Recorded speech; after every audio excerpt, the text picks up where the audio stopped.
La musica klezmer è un linguaggio, è una cultura, è un qualcosa che si tramanda di generazione in generazione.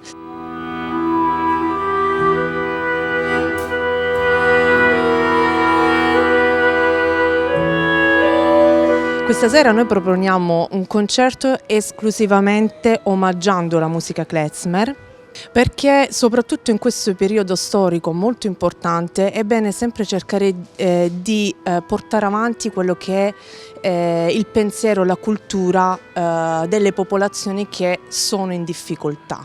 Quindi è una sorta di tributo, una sorta di speranza, una sorta di cambiamento rispetto a quanto stiamo vivendo in queste ultime settimane.